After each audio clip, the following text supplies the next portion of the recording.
Hi. You've got two. Steady on, Tiger. Right. So I was going to just start with a bit about myself. So my name's Steve. That is my avatar down there. Yes, my hair looks different because I'm in aerodynamic cycling mode at the moment. I have 3 daughters. One who's in a cast at the moment. She's only young. Keeping a 3-year-old still when she's got a broken leg is an absolute nightmare. Stay away from trampolines. Really? Yes, yeah. Overzealous other sister. I am an avid cyclist. I am what is known as a mammal, a middle-aged man in Lycra. That's my role, Head of Agile and Lean Transformation at giffgaff. And I'm here to talk about crafting and shaping an environment that drives culture. So this is pretty much my role. It really is about people at giffgaff. I hear a lot of companies say that, but it truly, truly is. I've never been anywhere like it. And I think the giffgaffability bit is absolutely true. So everybody at giffgaff need to fit into, thrive within, and drive the culture. So it's not driven from above, it's driven by everybody within the team. And I very much buy into that. So my background is Scrum Master and Agile coaching. And I'm very much lean towards the people side of things, which is why I'm going to talk about this today. So anybody know where this is? I have nicked this from somewhere else, by the way. This is Death Valley. And 99% of the time, it looks like this. But under specific conditions, perfect conditions, it looks like this. So, because I can't see my notes now, I've got to try and remember this. We're trying to provide those conditions at giffgaff so that agility occurs naturally. So we're not enforcing it on anybody. Ooh. Oh. Was that the next one? Okay, so I'm going to tell you a story about our journey of what we've been on. I'm no expert at this. You guys probably know this a lot better than me. I'm no expert at culture, but I know giffgaff's culture. Don't ask me what it is. It's a bit like the X Factor. You know it when you see it. So I'm going to tell you a bit of a story of what we did to help drive improvements in our team and try and improve the culture through just doing something really, really small. So when I first started thinking about this, I knew there was something not quite right within the product team. So I should say we've got about 10, 12 product teams at giffgaff, all multifunctional, all cross-skilled.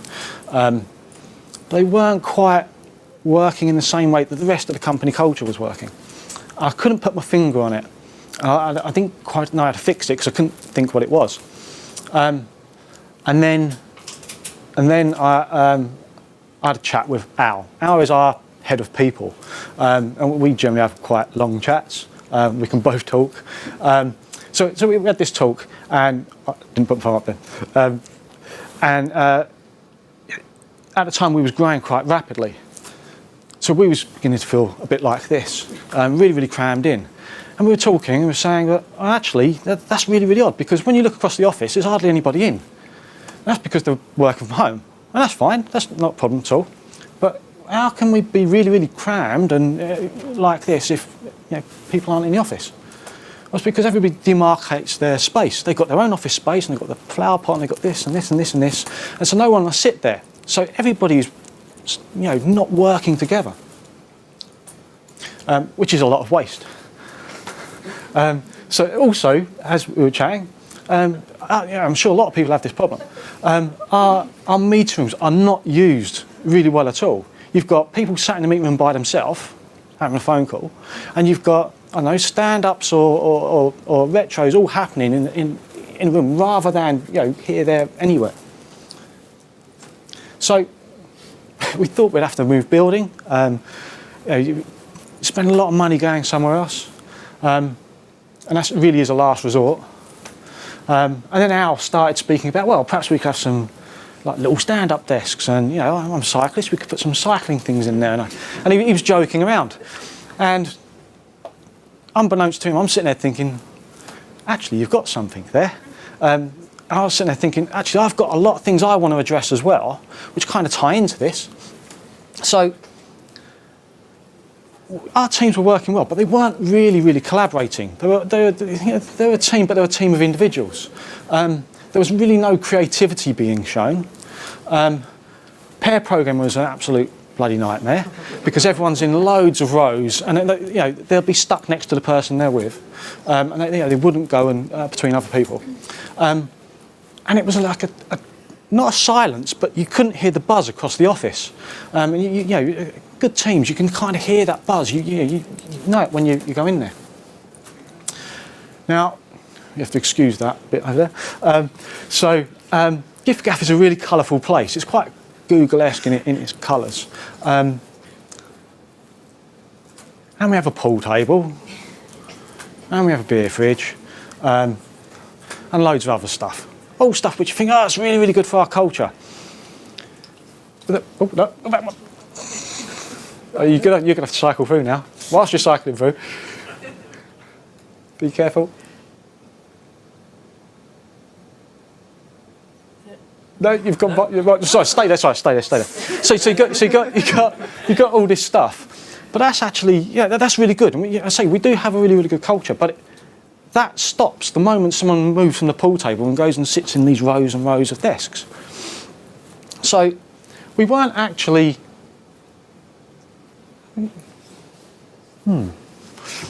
This is a nice ideal team, but we didn't have that. We didn't have places to really visualise everything.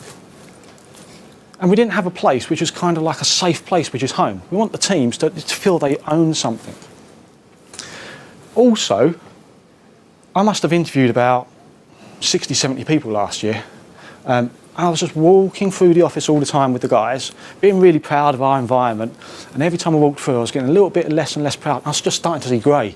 I wasn't seeing those colours anymore. And I was actually starting to see this. I could just imagine these rows and rows. And you can imagine this isn't a conducive environment for actually, working really well. And that's what I'm thinking what people are actually being like.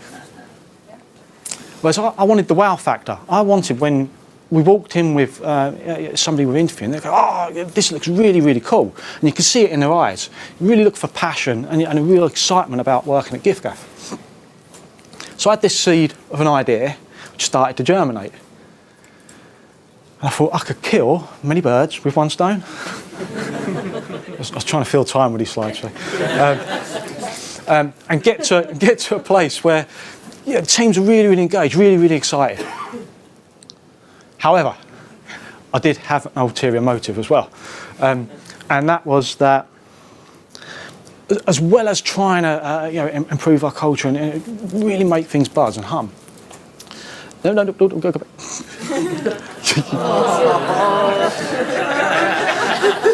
It looked like a thumb to me. No, I'll do this.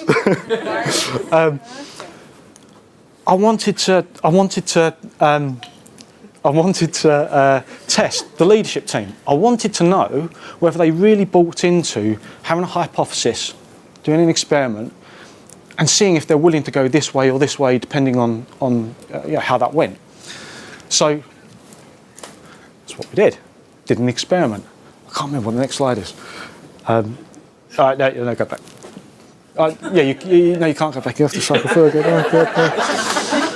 Right. So experiment. So we decided to run an experiment, and just like Nike, however you say it, just do it. So I went to our CTO. I said, I need to put something on expenses, just a little bit of furniture. And he didn't ask me anything about it. That's great. So I went to the office manager. I said, "There's a bit of space in the office I can use for a while." He said, "Yeah, great." Thought, right, now I'll go around the product teams. Are there any product teams who fancy doing an experiment, something a bit different? One team stuck their hand up, which was really good. And then I kind of explained to them what I wanted to do. And my hypothesis was that instead of having these rows and rows of desks, let's get 3 or 4 big stand-up desks all together, like a big circle or square, and the teams would work around that. So you're actually collaborating around it, yeah? And the idea is, I'm whacking me out now, when you've got people sitting there, they can't work with each other. Whereas if you've got someone stood here and stood here, budge up, have a look at this, and people would just start working together. That was just leave it there. That was the idea of that. So I had a team that said, yeah, okay, we'll give that a go. So we went and stood in this area for a week. We actually did it over 3 weeks. And each week we did a retrospective. And the first week, everyone didn't want to stand up. And I said, well, this is really good. But by the end of the first week, a few of them were like, oh, it's not so bad. And I kept saying to them, this actually isn't about standing up. It's not about standing up at all. It's about having somewhere we can collaborate. Second week, oh, sorry, and one thing I missed out. I did say no monitors. Because when everyone sat down, you've got your monitors, you can't see each other. So I said, if you're standing up, it's going to be even worse. You're not going to be able to see a thing. I don't want any monitors on those desks, just for this trial. We'll see how it goes. Loads and loads of moaning about it. I said, look, just try it, see how it goes. I want to see if it's actually needed or if it's just habit. And you need to go through that 3 weeks for that. So, went into the second week. Second week, not so many people moaning about standing up because we'd bought some bar stools. Because we've got one guy in our team who is 7'1", I think, and we have someone in our team who's, I don't know how high, but about this high, and it's to get that table, which is one table the same for everybody, is a bit of a nightmare. So we got bar stools so people could do that. But what I started noticing in that second week was actually they were doing some funky things. I thought, I've suddenly found a cone on the desk. And they're using it as a meeting cone, so people who walk past wouldn't interrupt whilst doing that. I noticed that they put blanket right the way round the desks, and they were using it as a den to have little meetings underneath.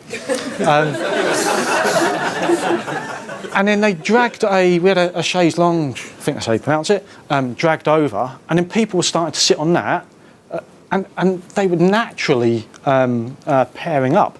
I felt like a proud parent. I was taking photos that people in huddles. We never had that, and it was just naturally happening. So, end of the second week, not so many complaints about standing. Still complaints about monitors. So I said, okay, only one more week to go, but tell me, do you need a monitor 100% of your time? Well, possibly not. Okay, well, can we put a monitor somewhere else and you just share that monitor when you need it? Can we AirPlay across the big telly on the screen?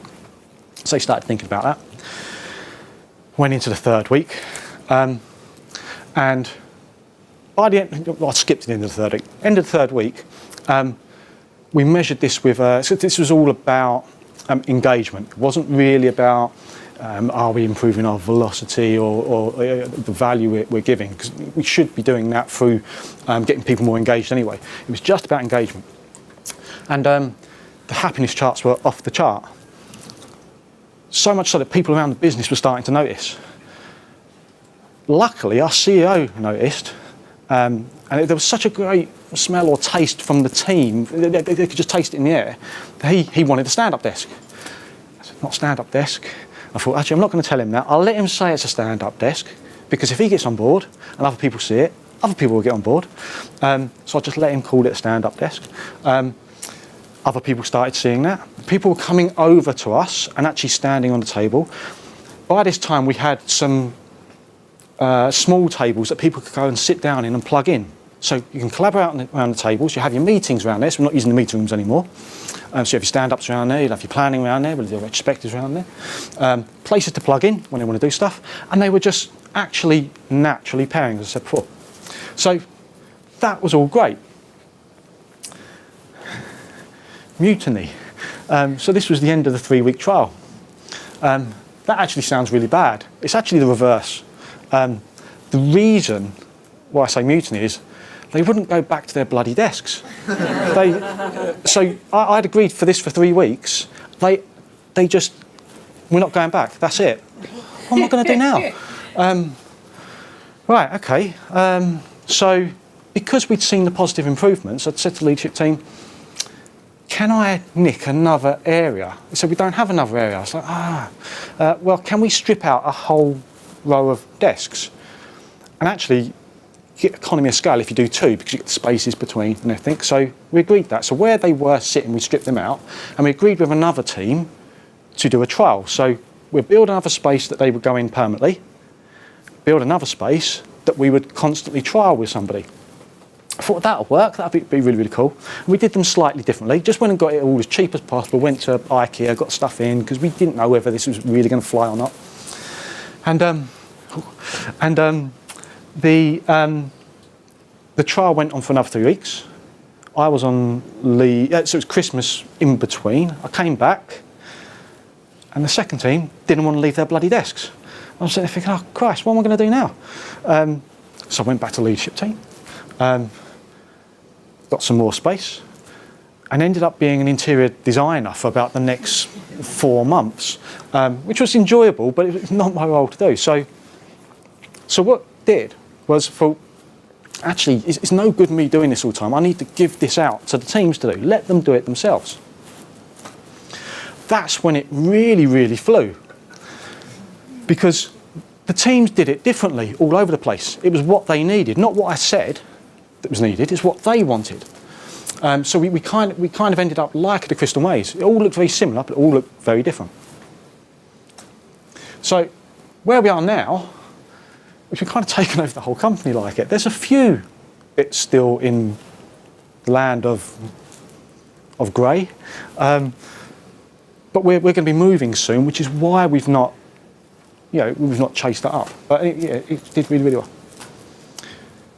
As I was mentioned, we're moving somewhere else, so not too far. It's about 800 metres away, but it's a much nicer place. But we're taking all the learnings from this, and we're putting that into all of the product teams, and actually outside of all the product teams as well. I've not bought any photos, in case anybody wants to ask. And the reason is that when I took photos, it's like, you just don't get the energy from it. It looks awful. So I took some videos, and I played the videos back, and you don't really get the buzz of the office. And there were some people who didn't want to be videoed. I haven't got a choice. So that's why not. But we're going to be running some meetups, and we're going to have them at our offices. So anybody's welcome to come along, and you can see exactly what we've done. So to summarise, it's not about having these workspaces. And if we did have them, it's not necessarily about how we structure it. What the key was, what really, really made it fly, was giving the ownership to the teams. Saying, you do what you want to do, we'll give you a budget, do it how you want to do it, work how you want to work. If you all want to work in Rose desk, do that. Nobody does. And everyone seems much happier for it. I think that's, oh, sorry. So, going back to Death Valley, we think we've provided the perfect conditions for Death Valley to blossom. So, that's it.